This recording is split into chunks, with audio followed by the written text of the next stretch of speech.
कहते हैं emission of beta rays. क्या कहते हैं इसे? एमिशन ऑफ बीटा रेज, यानी beta rays are made up of negatively charged particles known as electron.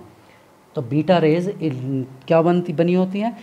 Negatively charge particle से बनी होती हैं। इनमें पार्टिकल नेचर होता है लाइक कैथोड रेज, जैसे लिखा होता है ना cathode rays made up of negatively charge particle, ऐसे ही beta rays are made up of negatively charge particle, वो इलेक्ट्रॉन ही होते हैं जो न्यूक्लियस में नहीं रहना चाहते।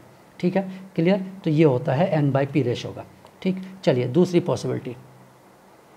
तो कभी भी n/p रेशो हाइयर होगा तो ऐसा ही होगा, बीटा पार्टिकल रिलीज करने की उसकी टेंडेंसी होगी। When n/p ratio is lower than that of required for stability, required for stability. अब इस टाइप के such type of nuclei, such type of nuclei have a tendency to increase n/p ratio by adopting any of the following 3 ways। यानी इसका इतना simple नहीं है।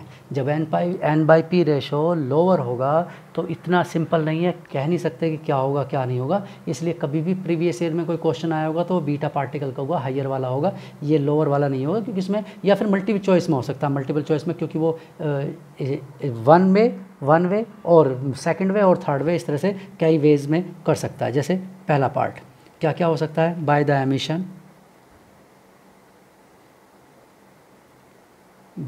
Emission of an alpha particle, ठीक है, क्लियर? अल्फा पार्टिकल का loss करेगा, जैसे यूरेनियम 92-238, ठीक है। तो 92 एटॉमिक नंबर के लिए जो हमें चाहिए n/p रेशो, ठीक है, वो 92 एटॉमिक नंबर के लिए वो यहाँ अवेलेबल नहीं है, ठीक है। इसका मतलब है कि ये क्या कर देगा? थोरियम में कन्वर्ट हो जाता है 92-234 plus 2He4 alpha particle to decrease its n/p ratio, जिससे कि इसको to increase its n/p ratio, जिससे इसका n/p रेशो इंक्रीज हो जाए। अगर थोरियम भी स्टेबल नहीं है तो फिर ये आगे डिकम्पोज करेगा, फिर ये रिलीज़ करेगा, फिर उससे मतलब 92 एटॉमिक नंबर के लिए जो रिक्वायरमेंट है वो रिक्वायरमेंट यहाँ फुलफ़िल नहीं होती है, ठीक है। वो रिक्वायरमेंट ज़्यादा है 1.5 से, मतलब जितनी भी रिक्वायरमेंट है हमारे पास न्यूमेरिकल वैल्यू उससे कम है, ठीक। ये होता है n/p रेशो का। सेकंड, ये नेचुरल रेडियो एक्टिविटी में देखने को मिलेगा, नेचुरल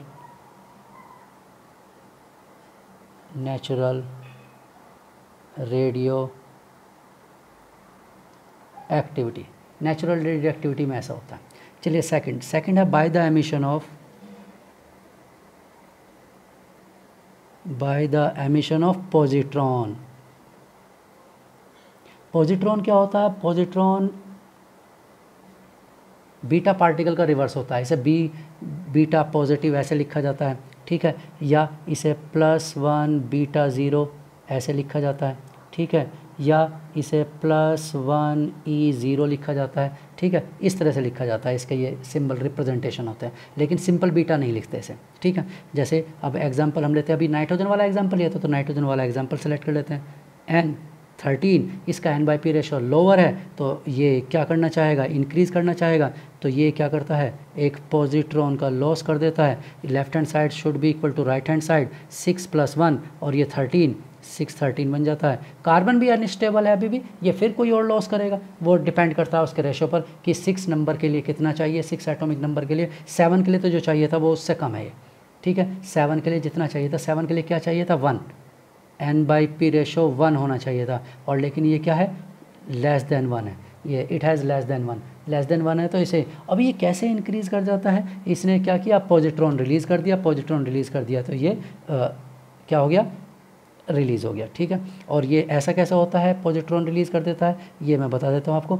एक जो प्रोटॉन होता है, प्रोटॉन होता है 1p1, वो प्रोटॉन डिसोसिएट हो जाता है पॉजिट्रॉन में और न्यूट्रॉन में। तो प्रोटॉन डिवाइड हो जाता है न्यूट्रॉन और पॉजिट्रॉन में डिवाइड हो जाता है by the use of energy या बाय द एनी प्रोसेस, वो इस तरह से डिवाइड हो जाता है, ठीक है। एक प्रोटॉन, जैसे न्यूट्रॉन डिवाइड होकर के प्रोटॉन और नेगेटिव पार्टिकल बनाता है बीटा, ऐसे ही ये पॉजिटिव और न्यूट्रॉन बनाता है, ठीक। तीसरा होता है, थर्ड टाइप होता है के, बाय द के कैप्चर, बाय द के इलेक्ट्रॉन, पूरा लिख देता हूँ मैं, इलेक्ट्रॉन कैप्चर।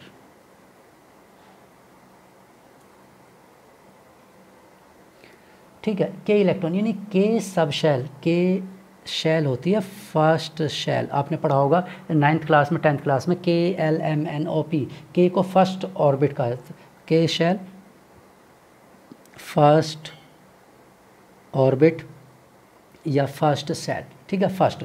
तो ये क्या करता है, फर्स्ट का इलेक्ट्रॉन कैप्चर कर, जैसे गोल्ड है 79 और 194, तो 79 के लिए जो N/P रेशो चाहिए उससे इसका रेशो कम है, यानी ये रेडियो एक्टिव एलिमेंट है, ठीक है। अब ये क्या करता है, ये एक इलेक्ट्रॉन गेन कर लेता है, ठीक है, इलेक्ट्रॉन -1 E0, ये इसका खुद का इलेक्ट्रॉन है, ठीक है, के शेल, इलेक्ट्रॉन ऑफ के शेल ऑफ गोल्ड, ठीक है। ये इसका खुद का अपना इलेक्ट्रॉन है जिसे ये कैप्चर करता है, और अगर ये कैप्चर करेगा तो ये 78 होता है प्लेटिनम, ठीक है, 194 यानी गोल्ड से प्लेटिनम बन जाता है, ठीक है, गोल्ड से क्या बन जाता है, प्लेटिनम बन जाता है, जिससे N/P रेशो। अब ऐसा कैसे हुआ, ऐसा इसलिए होता है क्योंकि प्रोटॉन होता है 1p1, और ये प्रोटॉन क्या करता है, अपने यानी न्यूक्लियस की पावर इतनी बढ़ जाती है कि वो अपने इलेक्ट्रॉन को ही कैप्चर कर लेता है, अपने इलेक्ट्रॉन को ही एब्जॉर्ब कर लेता है, ठीक है। तो राइट हैंड साइड पर क्या बनेगा, न्यूट्रॉन बनेगा, ठीक है, 1 + 1 ये तो 0 हो जाएगा ना, और पावर 1 यानी न्यूट्रॉन में कन्वर्ट हो जाता है। हाँ, साथ में कभी कभी क्या होता है, कुछ पार्टिकल रिलीज़ होते हैं, ठीक है, इसे कहते हैं neutrino,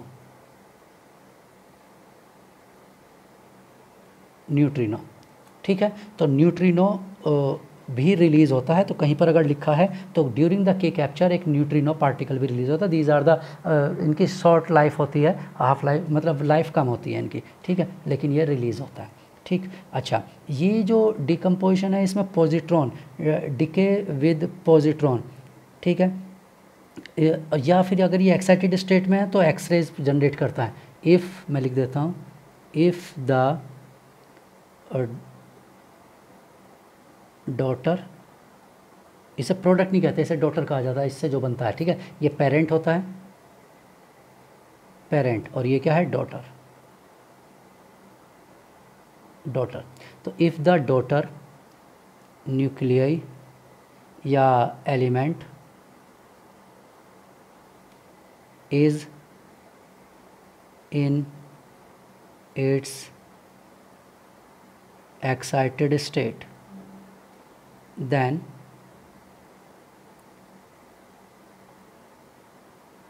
during de-excitation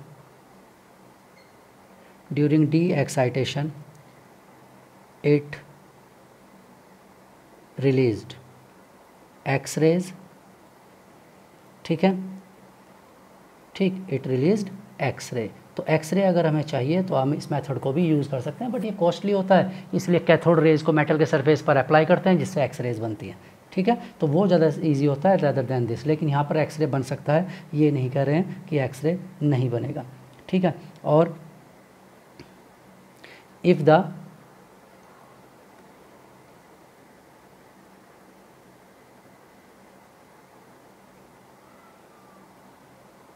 energy difference, if the energy difference between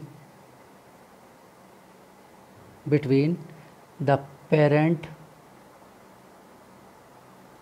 atom and the daughter element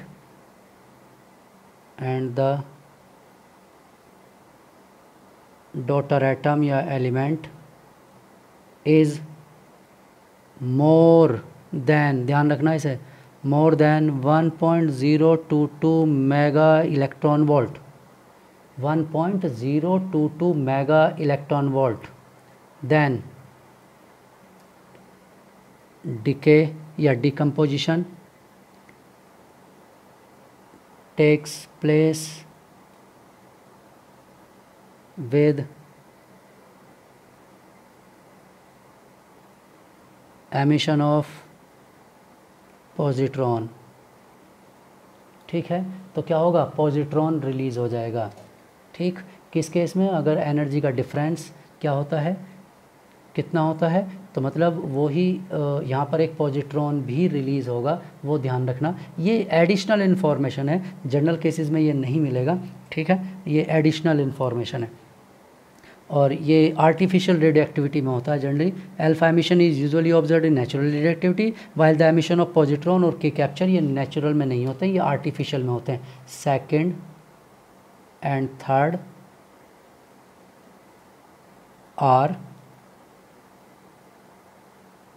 artificial radio activity, ये आर्टिफिशियल रेडियो एक्टिविटी में होते हैं, सेकंड एंड थर्ड। ठीक है, फर्स्ट वाला जो था वो नेचुरल रेडियो एक्टिविटी में होता है। ठीक है, अनस्टेबल न्यूक्लियाई एमिट कर सकते हैं अल्फा और beta particle until stable nucleus come into existence, और ये चलता रह सकता है। जैसे कार्बन 13 बना, अनस्टेबल है, तो ये फिर रिलीज़ करेगा कुछ, अल्फा रिलीज़ करो या बीटा रिलीज़ करो, कुछ भी जो भी सुटेबल होगा टू गेन स्टेबिलिटी। यानी इसका n/p रेशो इसकी 6 नंबर की वैल्यू पर आना चाहिए, यानी 6 के लिए जितना n/p चाहिए, 6 प्रोटॉन के लिए जितना n/p चाहिए उसके लिए लाने के लिए कोशिश करता रहेगा, जब तक ऐसा नहीं, यानी कि stable nuclear come into existence नहीं हो जाता, तब तक ये चलता रहता है। ठीक है, क्लियर। चलिए, तो ये था क्या स्टेबल न्यूक्लियाई के बारे में। ठीक है, स्टेबल या अनस्टेबल न्यूक्लियाई। अब इसमें आगे आप पढ़ोगे न्यूक्लियर फिशन या न्यूक्लियर फ्यूज़न, वो चीज़ें पढ़ोगे आप। ठीक है, न्यूक्लियर फिशन या न्यूक्लियर फ्यूज़न, वो हाइड्रोजन बॉम्ब होता है या न्यूक्लियर रिएक्टर्स होते हैं, वो सब चीज़ें एप्लीकेशंस का पार्ट हैं। ठीक है, अब हम रेडियो एक्टिविटी को देखते हैं कि रेडियो एक्टिविटी किसे फॉलो करती है या क्या उसका फॉर्मूला क्या होगा, हाफ लाइफ और वो सब सिंपल वो चीज़ें पढ़ लेते हैं। उसके बाद फिर इसमें न्यूक्लियर फिशन या न्यूक्लियर फ्यूज़न हम देख लेंगे। ठीक है, radio activity follows first order kinetic. ठीक, लिख लेते हैं, all the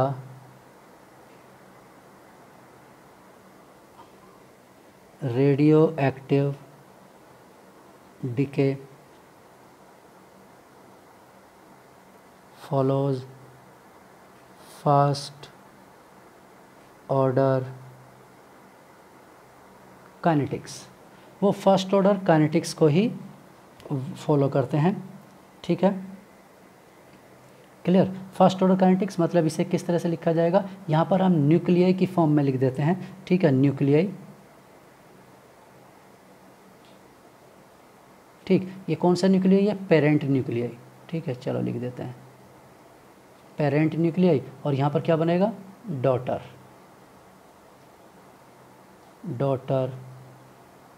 न्यूक्लियाई। ठीक है, डॉटर न्यूक्लियर बनेगा। अब यहाँ पर हम क्या करते हैं, इनिशियल वैल्यू उसी तरह से ले सकते हैं जैसे ए लिया इसे। ठीक है, ये 0 होगा किस टाइम पर, टाइम 0, और उसके बाद ये क्या होगा, a - x होगा, ये x होगा। ठीक है, उतने ही न्यूक्लियर बनेंगे किस पर, टाइम t पर। ठीक है, इस तरह से। और a को हम क्या लिखते हैं, यहाँ a0 लिखते हैं, हम यहाँ a को लिखते हैं n0, और a - x को क्या लिखते हैं, nt। ऐसा क्यों किया गया, हमने यहाँ पर न्यूक्लियर लिखे। ठीक है, न्यूक्लियर लिख रहे हैं, n represent the nuclei, n capital N represent the number of nuclei. ठीक है, वैसे एक्चुअल में जितने एटम्स होंगे उतने ही न्यूक्लियस होंगे, तो आप इसे नंबर ऑफ एटम्स भी कह सकते हैं, नंबर ऑफ एटम्स, लेकिन फिर भी एटम्स वर्ड नहीं लिखा जाता, न्यूक्लियाई वर्ड ही लिखा जाता है। न्यूक्लियाई ही क्यों लिखा जाता है? क्योंकि ये न्यूक्लियस फिनोमिना है। वैसे ऐसा कुछ नहीं होगा कि एक एटम में कभी 2 न्यूक्लियस होंगे या 2 एटम में 1 न्यूक्लियस होगा, ऐसा नहीं होगा। एक एटम मीन्स एक ही न्यूक्लियाई, ठीक है, एक न्यूक्लियस एक एटम के लिए ही होता है। कभी हाफ या पोर्शन या डिवाइज मतलब वैल्यू की ये हमेशा इंटीजर वैल्यू रहेगी, कभी फ्रैक्शनल में नहीं आएगी, ठीक है। चलिए, तो ये n और n नोट है। तो फिर यहाँ जब ये फर्स्ट ऑर्डर को फॉलो कर रहा है तो सिंपल क्या हो जाएगा, जैसा हम पहले लिखते आ रहे हैं उसी तरह से ए डिकम्पोज, यानी कि इसका the rate of reaction is calculated, rate of reaction, ठीक है। तो रेट ऑफ रिएक्शन कैसे लिखा जाएगा, उसी तरह से d n a upon d t equal to k n a, ठीक है। ए लिखना चाहें ए लिखो, जैसे न्यूक्लियर को मैंने ए लिख दिया, ठीक है, और यहाँ इसे क्या लिख दिया, इसे बी लिख दिया, डॉटर न्यूक्लियर को बी लिख दिया, यानी ए टू बी। तो ए के लिए हमने लिख लिया है N is the number of nuclei of A और N number is the number of nuclear, और पावर क्या होगी, पावर तो 1 ही रहेगी उसकी, ठीक है, 1 भी लिख लेते हैं। के यहाँ पर क्या होगा, के इक्वल टू क्या है, डीके कॉन्स्टेंट, डीके कॉन्स्टेंट, ठीक है, और ऑफन रिटर्न एज के इक्वल टू लैम्डा, ठीक है। इसे लैम्डा लिखा जाता है, तो हम यहाँ पर लैम्डा लिख लेते हैं, d n a by d t equal to lambda n a, ठीक है। अब हम क्या करते हैं, हमारे पास में लिमिट्स हैं अपॉन एन ए, ठीक, equal to lambda d t, ठीक, या हम इसे इंटीग्रेट कर देते हैं ऑन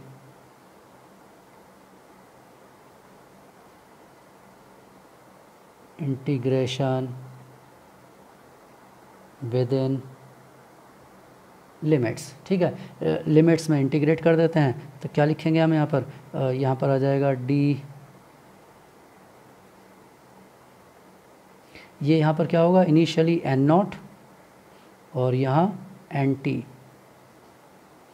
और लैम्डा तो कांस्टेंट है, टाइम 0 और टाइम t, ठीक है। तो आप इसे इंटीग्रेट कर दीजिए, वैसी ही इक्वेशन आ जाएगी जैसे फर्स्ट ऑर्डर के लिए सॉल्व की थी आपने प्रीवियसली, कि फर्स्ट ऑर्डर रिएक्शन कहा ना, फर्स्ट ऑर्डर यहाँ पर थोड़ा सा डिफरेंस है। क्या डिफरेंस है, कुछ भी नहीं, वो तो ऑब्वियसली, ठीक है। एन नॉट वो मैंने बता दिया है, तो यहाँ पर क्या फॉर्मूला आ जाएगा, तो लिख लेते हैं सीधा एल या लॉग की टर्म्स में लिख लेते हैं, या एल की टर्म्स में लिख लेते हैं, ठीक। तो ये हो जाएगा lambda T equal to L N not by T, और lambda equal to 2.303 upon T log N not by N T, ठीक है, क्लियर। इस तरह से ब्रैकेट लिखना चाहें ब्रैकेट लिखें, या कन्फ्यूज़न होता है तो बुक्स में क्या करते हैं, इस तरह से भी लिख देते हैं upon T log N not by N T, ठीक है। और एन नॉट और एन टी क्या है वो आपको पहले ही बताया हुआ है, इसे एन नॉट भी लिखा हो सकता है, इसे एन टी भी लिखा हो सकता है। तो ये है इनिशियल नंबर ऑफ़ एटम्स या नंबर ऑफ़ मोल्स, या मतलब जितने एटम्स होंगे उतने ही न्यूक्लियाई होंगे, ठीक है, या जितने मोल्स होंगे उसी के अकॉर्डिंग एटम्स होंगे, उसी के अकॉर्डिंग न्यूक्लियाई होंगे। तो यहाँ एटम्स या वो सब यूज़ नहीं करते हैं, सीधा न्यूक्लियाई टर्म यूज़ करते हैं। तो ये वैसे ही फॉलो करेगा जैसे कि फर्स्ट ऑर्डर की सारी कंडीशंस फॉलो की जाती हैं, वैसे ये भी फॉलो करेगा, कोई प्रॉब्लम नहीं है, ठीक है। इसके बाद फिर इसी तरह से इसमें भी वही टर्म आएंगे, क्या आएगा, हाफ लाइफ, हाफ लाइफ, ठीक है। और हाफ लाइफ तो आपको पता ही है क्या होता है, टी हाफ फर्स्ट ऑर्डर के लिए 0.693 upon lambda for first order, क्योंकि ये तो फर्स्ट ऑर्डर है तो इसलिए उसी के लिए होगा। तो टी हाफ मतलब half life radio active element के न्यूक्लियाई जितने भी होंगे वो 50% डिकम्पोज, मतलब जैसे मान लो हमने 1000 न्यूक्लियाई लिए तो 1000 का 500 न्यूक्लियाई जब रह जाएगा, मतलब 500 डिकम्पोज हो जाएगा, 500 रह जाएगा तो उसे उसका हाफ टाइम कहेंगे। फिर 500 में से जब 250 रह जाएगा तो वो उसका हाफ टाइम होगा, ठीक है। 250 से जब 125 रह जाएगा तो उसका हाफ टाइम होगा, ठीक है।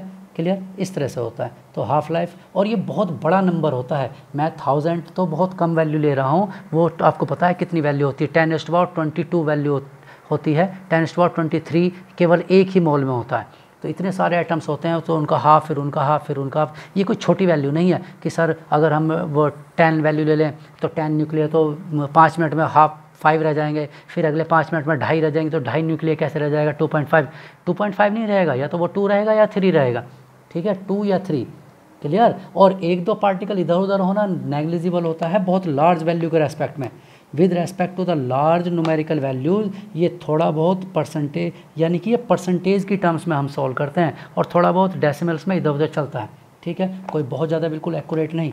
तो लास्ट वाले स्केल में जब मिलियंस, हमारे पास ट्रिलियन 10⁻23 वैल्यू है, अब उसमें अगर एक दो पार्टिकल इधर उधर भी हो जाता है, यानी कि ज़्यादा डिकम्पोज हो गया या कम डिकम्पोज हुआ, तो उससे कोई इफेक्ट नहीं पड़ने वाला, यानी कि हर बार आंसर इंटीजर। तो इसलिए जब परसेंटेज की टर्म्स में सॉल्व करते हैं कि 5 आवर्स में certain radio active isotope has a half life of 5 hour, ठीक है, तो मान लो वो 5 आवर्स उसकी हाफ लाइफ है, signifies that every nuclear of this isotope has a 50% chance to decay in every 5 hours period, ठीक है, ये इसका चांस है, मतलब ये 50%, मतलब 5 आवर्स का मीनिंग क्या है, हाफ लाइफ 5 आवर का मीनिंग क्या है, each and every nuclear has a chance 50% chance to decay in every 5 hours period, ठीक है। This does not mean that the probability of 100% decay is 10 hour, इसका मतलब वही जो बताया, इसका मीनिंग वो नहीं है कि अब 10 आवर्स में पूरा 100% डिकम्पोज कर जाएगा, ऐसा नहीं है।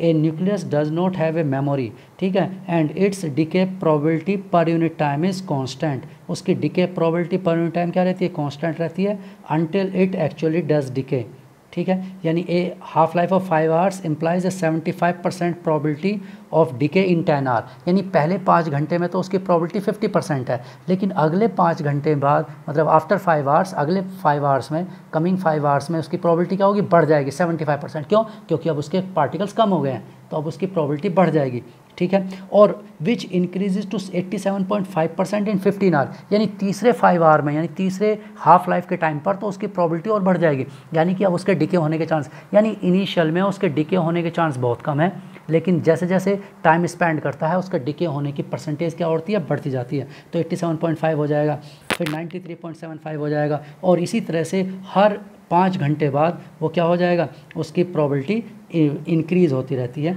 डिके होने की प्रोबेबिलिटी, ठीक है।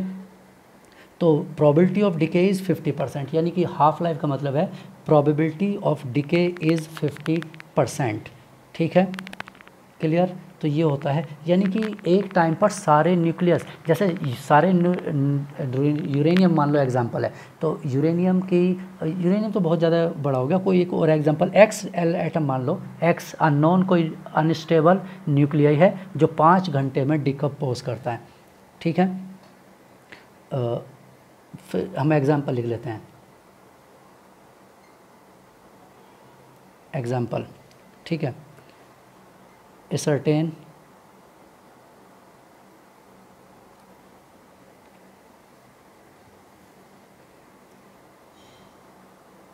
radioisotope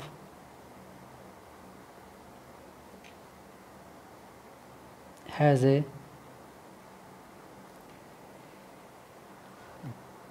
half life of 5 hours, ठीक है। लेट हम एज्यूम कर रहे हैं, पहले बता रहे हैं, a certain radio isotope has a half life of 5 hours, ठीक है।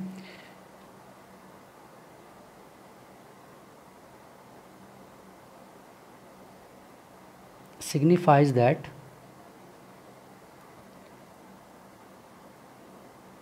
Every nucleus of this isotope has a 50% chance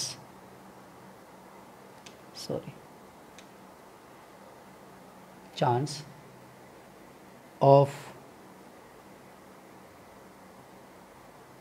decaying in every 5 hour period, ठीक है।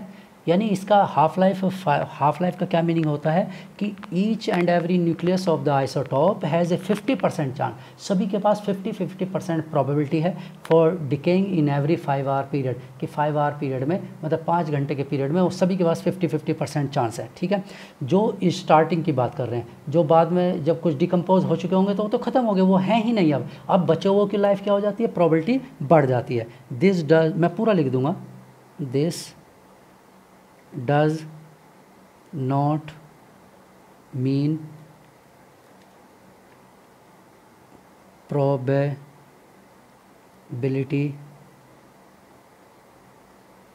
probability of 100% decaying is 10 hour। ठीक, इसका मतलब ये नहीं हो कि 10 घंटे में सब कुछ ख़त्म हो चुका।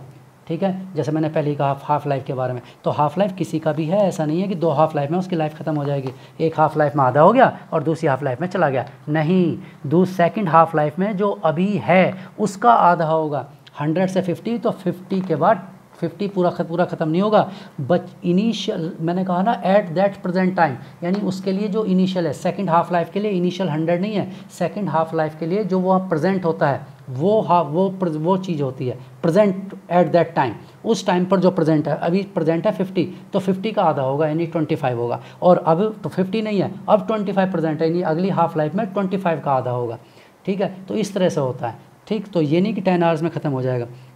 ठीक, और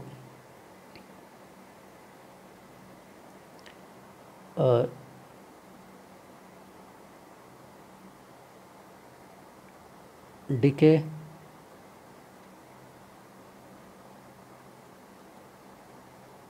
probability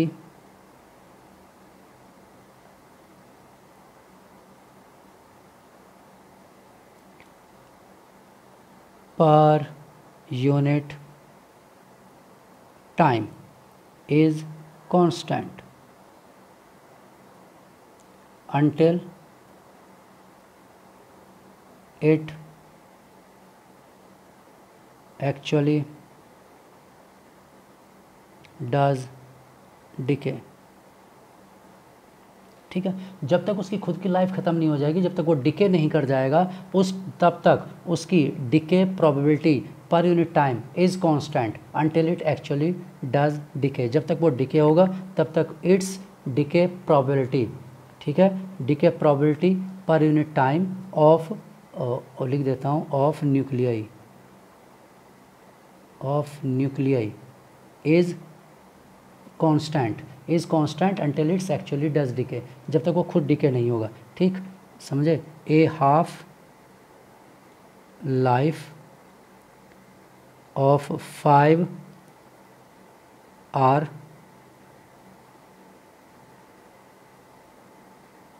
implies a 75%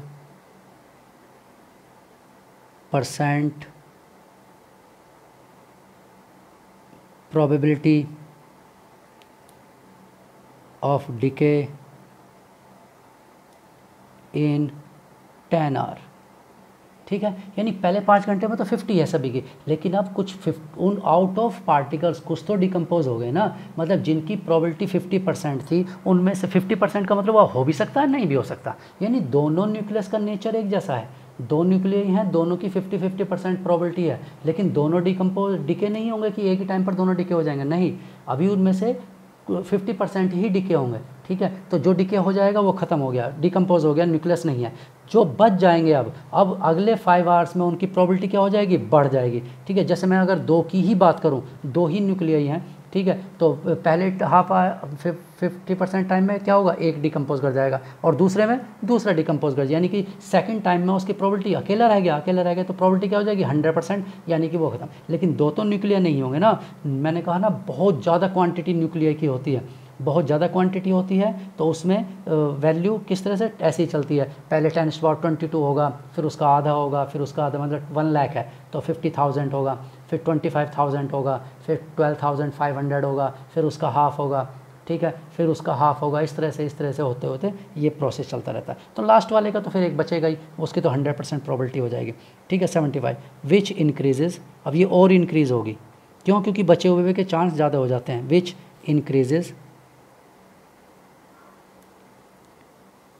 increases to 87.5% in 15 hours. ठीक है, 15 आवर्स में इतना हो गया, to 93.75% in 20 hours and so on. और ये ऐसे ही चलता रहेगा। ठीक है, बिकॉज इन एवरी 5 आवर्स। ठीक है, हर एक 5 घंटे में ऐसा ही होता रहेगा। ठीक है, probability of decay is 50%। The probability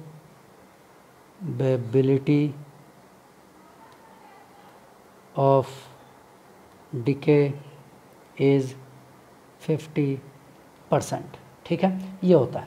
clear? तो हाफ़ लाइफ क्लियर हुआ। तो हाफ़ लाइफ का मतलब ये होगा कि ऐसा नहीं है कि किसी का हाफ़ लाइफ इतना टाइम है 2 आवर्स है तो 4 आवर्स में वो पूरा यूज़ हो जाए, कंज्यूम हो जाएगा, ऐसा नहीं होगा। ठीक है, तो ये प्रोसेस भी चलता रहता है, यानी कि ये भी ऑलमोस्ट इनफाइनाइट टाइम तक ही चलता रहता है। यानी कि एक नेचर में भी या वैसे भी कोई न्यूक्लियस का डिकम्पोजिशन इनफाइनाइट टाइम तक चलता रहेगा, क्योंकि वो हाफ़ लाइफ में फिर आधा होगा, फिर उसका तो पार्टिकल्स, तो इस तरह से चलता रहता है ये भी। ठीक है, चलिए अब इसकी हाफ़ लाइफ है, तो हाफ़ लाइफ से नॉर्मल रिएक्शंस में तो जनरेट नहीं होता है, नॉर्मल रिएक्शन में ऐसे जनरेट नहीं होता है। यहाँ एक टर्म जनरेट होती है एवरेज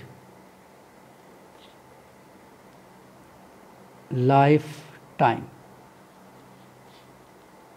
एवरेज लाइफ टाइम अभी मैंने आपको कुछ एक्सप्लेन किया, तो एवरेज मैं समझा रहा हूँ। मान लो यूरेनियम है तो सारे न्यूक्लियस एक जैसे हैं, सभी न्यूक्लियस अनस्टेबल हैं। सभी न्यूक्लियस जब अनस्टेबल हैं तो एक मान लो 10 न्यूक्लियर थे तो 10 में से 5 न्यूक्लियर डिकम्पोज करेंगे। यूरेनियम का हाफ लाइफ होता है 10⁻⁶ आवर्स, तो 10⁻⁶ आवर्स, ईयर्स 10⁻⁶ ईयर, इतनी वैल्यू में यानी 10⁻⁶ ईयर्स में 10 में से 5 पार्टिकल मतलब 5 न्यूक्लियर क्या हो जाएंगे, डिकम्पोज हो जाएंगे, किसी नए एलिमेंट में कन्वर्ट हो जाएंगे, थोरियम में कन्वर्ट हो गए जैसे अभी बताया था, या किसी और में कन्वर्ट हो गए। ठीक है, तो इसका मतलब ये हुआ कि 5 ज़्यादा रिएक्टिव हैं और 5 कम रिएक्टिव हैं। ठीक, अब 5 की तो लाइफ ख़त्म हो गई, 5 तो गए ना, उनकी लाइफ तो टाइम क्या, उनके लिए तो पूरी लाइफ ही ख़त्म। उनका टाइम तो कितना हुआ, 10⁻⁶ आवर्स ही उनकी लाइफ रह गई। पहली हाफ लाइफ में वो तो पूरी लाइफ जी गए, उनकी लाइफ तो ख़त्म हो गई।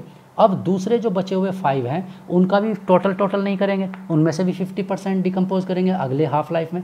ठीक है, यानी कि जो सेकंड टाइम अब है वो उनकी लाइफ बढ़ चुकी है, और जो तीसरे हाफ लाइफ में बचेंगे उनकी लाइफ और भी ज़्यादा होगी। ठीक है, जो फोर्थ हाफ लाइफ में बचे होंगे उनकी लाइफ और ज़्यादा है, यानी जो सबसे लास्ट में डिकम्पोज करेगा उसकी लाइफ तो सबसे ज़्यादा है, और जो सबसे पहले डिकम्पोज कर गया बेचारे की लाइफ तो सबसे ही कम होगी। जबकि न्यूक्लियस तो सभी एक ही एटम के हैं ना, मतलब एक ही एलिमेंट के न्यूक्लियस हैं, तो इसका मतलब है कि उनकी एक एवरेज लाइफ बने। क्यों? क्योंकि कोई ज़्यादा स्पेंड कर रहा है और कोई कम स्पेंड कर रहा है अपनी लाइफ, मतलब लाइफ टाइम किसी का लेस है किसी का मोर है। तो एवरेज लाइफ टाइम को कैसे डिफाइन करते हैं? It is defined as the lifetime of a single isolated nucleus. किसी एक सिंगल आइसोलेटेड न्यूक्लियस की जो लाइफ होती है। ठीक है, अब सिंगल आइसोलेटेड न्यूक्लियस को कैसे सॉल्व करेंगे? हम यही देखते हैं, उनका एवरेज देखते हैं। ठीक है ना, कि वो कितनी लाइफ जी रहा है। जैसे एक एटम कितनी लाइफ, मतलब एक न्यूक्लियर सबसे पहली हाफ लाइफ में ख़त्म हो गया, दूसरा न्यूक्लियर दूसरी हाफ लाइफ में, तीसरा तीसरी हाफ लाइफ में, ऐसे वो कितनी लाइफ तक वो जा सकता है उसे सॉल्व करते हैं। ठीक है, तो चलिए इसे हम एक एग्जाम्पल से सॉल्व समझ लेते हैं। Let us imagine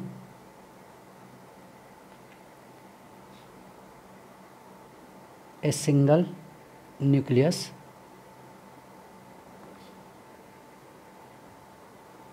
which decays in 1 second। मान लो एक न्यूक्लियस है और 1 सेकंड में डिकम्पोज कर जाता है। ठीक है, assuming 1 second time interval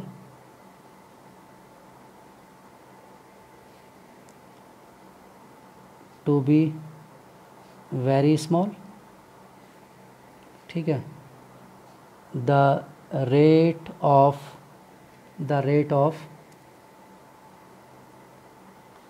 change of nuclei would be 1/1, ठीक है। एक न्यूक्लियाई 1 सेकेंड, तो रेट क्या होगा, वह चेंज मतलब वही है dx/dt। इसी तरह से यानी कि dn 1 है और dt 1 है, तो दोनों ही 1 है ना, dn/dt तो होगा रेट। तो dn/dt में dn क्या है, 1, यानी कि 1 का चेंज हो रहा है, एक न्यूक्लियर ख़त्म हो रहा है, और कितने टाइम में, 1 सेकेंड में, तो 1/1 होगा, ठीक है। We can also see